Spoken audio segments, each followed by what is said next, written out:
The Legend of Zelda series is full of little forest sprites called Koroks, from helpful allies like Hestu, who upgrades your inventory in Breath of the Wild, to zany characters like Trum and Obama, who I'm sure you recognize as famous leaders. Of the Koroks, I mean. From notorious Korok businessmen like Zuck, to entertainers like Jerry, to crystal cooking criminals like Walder. There are just so many Koroks to talk about. Do you recognize them all? Coming to you from beautiful downtown Fortitude Valley, it's the Harry Gold Show, with your host, Harry Gold.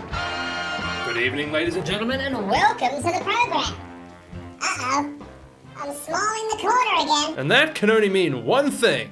Time to watch other people's content without adding anything or crediting them. Oh wait, that's what other people with 2.5 million subs do to me, not the other way around. I forgot. Oops. Actually, it's time for Tears of the Kingdom, our ongoing review series of all things Legend of Zelda. From ranking the women Link has cheated on Zelda with, to sorting through which Zora you could make into the best fish and chips. But today it's back to basics. You saw the title, so let's jump right in. To get the obvious ones out of the way, dude, where's Makar? He's the Sage of Wind, leads to a fun boss fight with Kaylee something or other, and he just looks so kickable. That's an easy S tier. Chio. Chio's the elder of Korok Forest in a couple of games, but he doesn't really do a whole lot. So I guess probably just a C tier, really. Basically every other village elder in the series is a more interesting character. Like Trum, the most recent village elder. He wanted to annex Zora's domain, started building a wall between the Lost Woods and Kakariko Village. I think he even banned all Gerudo from coming into the Lost Woods. What a card. Well, when Link first arrives in the Lost Woods, Baijo is the village elder. Emphasis on elder. But we find out Trum had the job before and now he wants it back. They both get into this big debate in front of everybody, and then the Koroks realize that dear old Baijo might be a few acorns short of a Deku tree, if you know what I mean. So Baijo sends Link on a side quest to hit all the coconut trees on Hateno Beach until his assistant Gumla falls out of one of them. That way she can come back to the Lost Woods and be his successor. But all the time Gumla spent hiding ends up making her kinda unpopular with the Koroks, so they decide to give Trum another go instead. All these wackadoodles can go in C for cheese. Cheesy grin, cheesy colors, and cheese where a brain used to be. Walder, the potion seller, and his apprentice, Jezi. Jezi? Walder is known by lots of names. Wald for short by his friends, Berg as a pseudonym for his potion business, and nicknamed Mr. White by Jezi after the color of protective underpants he wears while cooking. But before I tell you all about them, this episode of The Harry Gold Show was brought to you by today's sponsor, ZocDoc. What's the matter, hero man? You seem distracted. Well, my trusty sidekick, I'm trying to find the doctor. Jeepers! Is the devious Dr. Destructo on the loose again? The dastardly Dr. Dinosaur? Despicable Dr. Dreadful? If only old chum warping supervillains is easy, but I need to make a doctor's appointment, and that stresses me out. Well, gee, hero man, why don't you use ZocDoc? It makes searching and comparing high-quality in-network doctors easy. ZocDoc gives the whole process super speed. It shows detailed profiles for doctors near you, with verified patient reviews and appointment openings, so you can choose the right doctor in time for you instantly. Availabilities on ZocDoc are usually within just 24 to 72 hours of booking, and they have more than 100,000 providers across nearly every specialty. Eye care to skincare, mansel to dental, and beyond. No guesswork, no phone calls, and no stress. And it's completely free. By Jove, my faithful assistant, that's just what I needed. Surprised to see me, hero man? Now, if only Dr. Destructo made appointments. Stop putting up those doctor's appointments. Go to ZocDoc.com/HarryGold or click the link in the description to find and instantly book a top-rated doctor today. Walder used to teach the younger Koroks how to make those rotating cube puzzles that Link finds all over the place. But after getting very sick, he started secretly selling blue potions to get enough rupees to afford a fairy in a bottle. They went into business with Guz for a while, along with his shady associates, Sol and Mike. They're also secretly selling potions, though their operation was based out of Anju's cuckoo farm. That partnership didn't really work out though. And then later in the game, after a tense showdown in the Gerudo Desert, Walder, aka Berg, climbs to the top of the tallest dune in the area. This is famously the moment he became High Sand Berg. Walder gets A tier, because after his disease conveniently goes away on its own, Link gets to keep the fairy in a bottle. He's also in a lot of great memes. Jezi, just B tier. He gets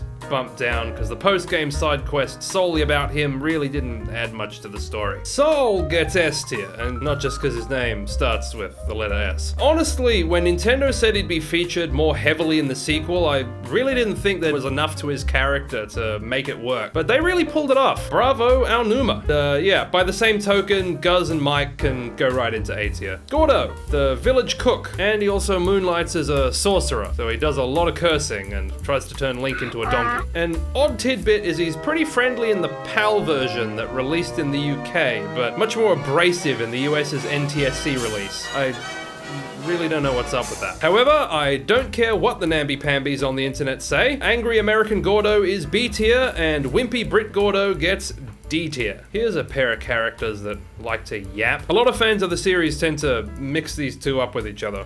Cholly's main character trait, for some reason, is collecting nicknames. He's also known as Moist to some characters and Penguin to others. It's a bit confusing, really. Asmund, on the other hand, tends to hang out in a stagnant-looking stream that runs through the Lost Woods, getting all moldy and covered in silt. So whenever anything happens in Hyrule, these two chatterboxes feel the need to let anyone who will listen know their opinion, which means you, the player. They both always seem to be upsetting somebody, though usually because Asmund's stances are too hardline and Cholly's are not hardline enough. Cholly can have a B, a middle-of-the-road ranking for a middle-of-the-road Korok. Asmund, on the other hand, has become a bit more divisive with the fans lately, and I'm not above pulling a Cholly myself. Asmund can go in the Asmund situation is crazy tier. Lucas, he's a Korok bard that hears about Link's adventures and turns him into fantastical tales of Hylians at war amongst the stars. The first side quest he gives Link is to listen to stories about a hero named Lunk, who uses the Triforce to defeat Dorf Ganon and blow up a moon that turned out to not be the moon at all. And as goofy as all that may sound, the fans love him. But in the next game, you have to listen through Lucas's origin story for Dorf Ganon, where the Triforce was made of vaguely science tiny particles or something called, what were they, Minish something or other? And look, I'm always down for a Minish Cap reference, but the story was absolutely terrible. No matter what the fan base's burgeoning nostalgia-goggled revisionists would have you believe. C tier. Oh, and speaking of terrible, Sheldo, Leonard, and Penny are a trio of allegedly comedic characters, collectively known as the Big Bang 3, presumably because every joke they tell bombs. Now, Leonard and Sheldo are supposed to be nerds, but their dialogue really comes off like the writers never met one in their life. D tier all around. However, it is worth mentioning that a younger Sheldo does appear in the Hyrule Warriors games, one of them I think, and people seem to like that version of the character better, so I'll put young Sheldo in B tier. What's next? Thunderbo is a peculiar little creature, always has something to say even when no one was asking. No matter how many eons pass in universe, one version of Link after another, for some reason she still always looks like a 9-year-old. Really embodies that one meme from One Punch Man. Thunderbo, C tier. Clumbo, Thunderbo, Sheldo, who comes up with this Garden of Banban nonsense? The closest thing any version of the Korok village has ever had to law enforcement. He's pretty unassuming, being a dinky little vegetable man, but Clumbo is easily the best detective in the franchise. So let's put him in can intuit the mechanics of the Death Note tier. Rizla is a popular character on the internet these days for some reason. B tier, I guess. You may ask, who are these people? Well, they're the jester Jerry and his comical loser sidekick George. And then you may ask, what is the deal with Jerry and George?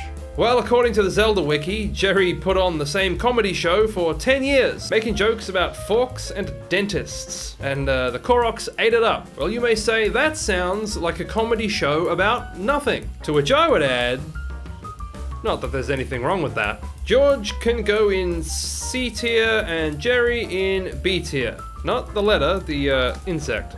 There really is no shortage of village elder characters in this series, even beyond the ones I talked about earlier. Nyx used to be the elder, but resigned after a prank went wrong. He gives Link a side quest to sneak into Kakariko Inn and put a bug in someone's bed, but you do get a few energetic rhino beetles out of it, so I'd say B tier. Burn wanted to be the village elder, and lots of Koroks really liked him, but unfortunately he was a total doormat and got walked all over. I don't know if Koroks have skeletons, but I do know at least one without a backbone. C tier. Obama was the first ever green village elder, which apparently was a big moment in Korok history. Though to the fan base these days, I think he's better remembered for that one meme edit. Editor, play the thing. And by editor, I mean me, but later. You got it, boss. You mean the Chaos Emeralds? I'm going to assume you mean the Chaos Emeralds, because if that's what you're concerned about, I've got... I'll put him in B tier. And Chols is the Korok Elder from Hytopia, which is far away from Hyrule, despite the totally coincidentally similar name. That's where Triforce Heroes happened for all 3 people who played that game. He had to wait about 1,000 years to get the job, so I hope he can make the most of whatever time he gets. C tier. Jor Jar is another beardly bard, famous for weaving a very long story that he's never actually quite been able to finish. Nonetheless, the stories were quite popular with the other Koroks until he let someone else try to write an ending for him. That's a C tier. Elom and Zuck are 2 of the wealthiest Koroks in the Lost Woods. Zuck likes to sell things, mainly personal information about his many clients. Elom, meanwhile, likes to buy things. He bought Hyrule's premier Ruto-based message delivery service, for instance, and scared off half the clientele. Then he later tried to buy the position of Korok Forest Village Elder. I'd say that's D tier and D tier. The 4 minstrels, John, Paul, George, and Ringbo. They named their group the Beatles after the famed lineage of Hyrulean merchants who we see in many of the games. They perform a lot of songs that Link can learn on his Wind Waker, which are pretty popular with the fans, like Hyrule Fields Forever, Maxwell's Silver Arrow, and Like in the Sky with Dark Nuts. Ringbo is easy S tier, no contest. Paul, in universe, he's supposed to have written a lot of their classics, so definitely A tier. George is fine too, he can go in B. John, though, I'm in low. He's always been a bit of a rat. He's supposed to have cheated on his wife with a female bokoblin, Boko Ono. I mean, come on. Oh, and he did that one song that's Imagine No Key Items. I hate that song. D tier. And I think that's all the named Koroks in the series. Yeah, that's a lot. This is Harry in the editing bay. Pretend I didn't forget Hestu. He can be A tier. There's also a new Korok in the Age of Calamity, but at time of recording we don't know anything about him, so he can go in I like his hat tier. So let me know who your favorite Koroks are in the comments, and I'll see you next time for more Tears of the Kingdom. Oh, until then, check out the other tier lists we've done. I'm particularly happy with the one where we ranked all the versions of Link by how likely he is to put Zelda's eye out with his nose while making out with her.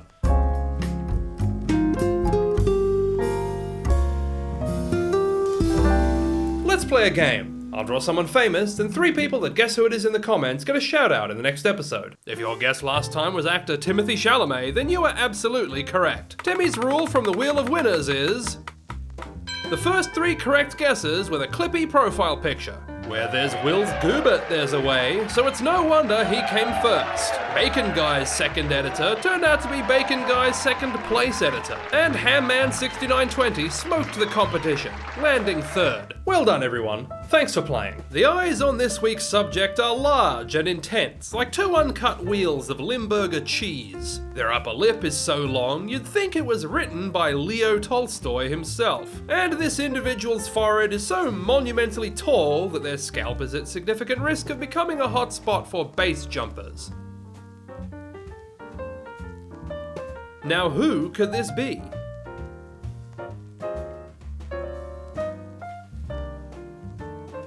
If you know who that was, let us know in the comments. And if you enjoyed the video, send us some hype points if you got them. I think that's supposed to help us out. But this has been the Harry Gold Show.